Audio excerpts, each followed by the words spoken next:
Hi, I'm Salik. Welcome to my video blog about books. My first video blog, and I am going to be ranking the Booker Prize shortlist, which I tasked myself a few weeks ago to read all 6 books. And then I'm going to also be doing a little silly thing where I talk about my favorite other book bloggers and I take their rankings and I imagine, what if we were on a panel and we were the ones voting which book would win? So before I do that, I'll give a very quick summary of kind of what I think of the book. You can start with my least favorite book. And when I say my least favorite book, it means out of the 6, I'm ranking them from the least fun for me to read or the least interesting, but they were all good books. There's a lot of talk about how awful the Booker Prize was this year, or how bad the list was. People were very unhappy.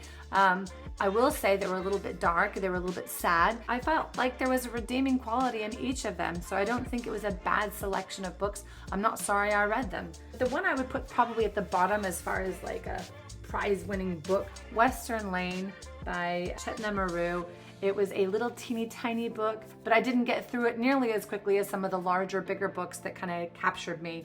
This is told from the perspective of a young girl who's just lost her mother, and it's about her relationship with her sisters and then her father. And her father's kind of trying to deal with this grief and sets her up to be a competitive squash player. The further away I get from this book, the more I think there's something more complex going down. A lot of the criticism is that the language is super simple, and it is simple, but some of the feelings are so complex. There's all these just very complicated, emotional moments that are happening in just such simple words and such a short story. So very worthy of a read, but not my favorite, not very fun. The next one was also, I have really high hopes for it, The Study for Obedience. I started reading this in October, kind of near Halloween, and it has such a creep factor. It felt very, very like ominous. The way that it's written feels like it's building to something evil. I mean, really, like there's something evil. And I think that's the point of the book. I mean, the evil is,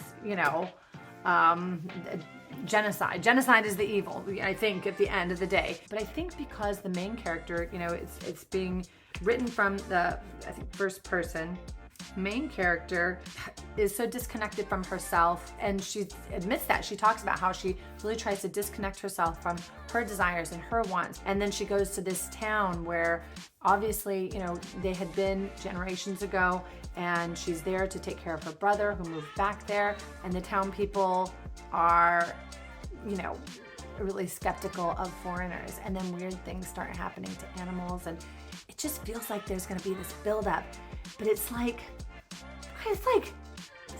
no climax, guys. I mean, it's like a lot of buildup for and then it finishes before we get to any kind of real climactic anything.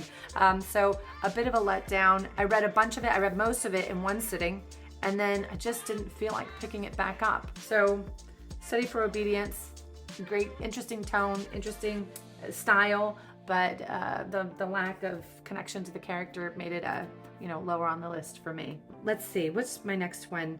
Oh, If I Survive You, which would be higher on the list if the other ones weren't also good, because I did enjoy this. I really enjoyed this. It's about feeling like the other in America. It was, I will say, a series of short stories. It was not a novel. So people are criticizing it for that. I don't think there's anything to be critical about. It's just, that's what it is. It's a series of short stories that are connected but are not a novel. My favorite short story in here isn't even, part of the main storyline. It was about a cousin who is trying to find his father, and then reconnecting with his father, and then realizing maybe his father wasn't the greatest person to reconnect with, and you'll have to read that. Or maybe it was, it really changed his perspective. I loved the thesis, it discusses race and gender and socioeconomic status and class, and it's about this Jamaican family, so immigration and first generation Americans and how confusing that is. So lots of good stuff in here, told in a really entertaining way, fast read. The next one is Prophet Song. Oh my goodness. Prophet Song by Paul Lynch. If you enjoyed maybe like The Handmaid's Tale, you will enjoy this. It is about imagining a world where the authoritarians have taken over. This one takes place in Ireland, but you can certainly imagine it happening here in America. Maybe they have a special act that gives additional powers to the authority figures, and then what happens when it starts to become an authoritarian country, and how long does it take for you to realize like things are really bad? Like, what do we need to do? What happens next? It's a 300-page novel, and I read it in 2 sittings. I remember when I had to put it down because I was exhausted, and I think I was going to a wedding. The whole time I was at the wedding, I enjoyed myself. I was having a great time. But as soon as I got back, even despite the couple glasses of champagne or whatever, I stayed up all night and finished this book. It was just nail biting. This one was, I can't say it was fun to read, but because it moved so quickly, it was kind of fun in a zombie way, but also it's not fantasy, it's speculative fiction. So really, really good. Prophet Song by Paul Lynch. This has a pretty good shot, I think, of winning the Booker. The next one up on the list is The Bee Sting by Paul Murray. What a fantastic, crazy, long tome of a novel. Bee Sting is a family drama. It reminded me a little bit of Jonathan Franzen's The Corrections, except this one really is taking, there's 4 family members. It's a father who owns a car dealership, his very beautiful wife, and their 2 children. They have a son and a daughter. The beginning of the book starts out where you're just reading like over 100 pages of each person's perspective and their story. And you really get to know them. They are fully fleshed out characters. They are flawed. They are lovable. They are insecure. They are making good decisions and loving decisions and horrible decisions. And each of them has a crazy secret. And you can't trust them. You cannot trust any of them.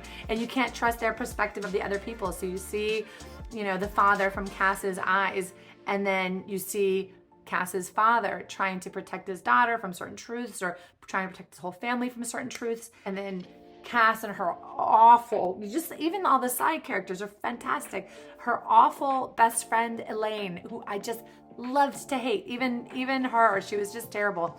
I'll say I listened to that one on audio because it was recommended by so many people to listen to it on Audible. It was fantastically well produced and performed. It was 4 different performers with Irish accents, and it was great. I will say the end was a little bit of a pain as far as like a heart pain. It was a pain in my heart. There's another booktuber, Roro Reads, and he just hated the end of it. He just really hated the end of it, and I could understand that because when I read it, in the moment that I closed the book or I finished the audio, I just said, well, where's the end? What happens next? I think he really left it for us to figure out. I think I have figured it out. There's enough clues in there to know kind of how it ends, and I don't like that because I liked the characters so very much. So it did feel a little bit like we're having this grand adventure and family is important and everything is full of meaning, and then all of a sudden it goes into some weird nihilistic, I don't know, and maybe that's not what it was, but very good book, super fun to read. The ending was a heartbreak, which is why it's not my number one.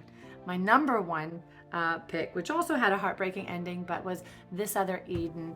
This Other Eden is based on a true story written by Paul Harding. I think his mentor was Marilyn Robinson, or she led some kind of a workshop with him, and I can feel that. When I read the book, I was so deeply moved. There's a lot of religious references. It feels spiritual. The writing is elevated on a sentence by sentence level. There were multiple times where I could just stop the book. I read that one on my Nook, but there were multiple times where I could stop the book and just read the sentence out loud.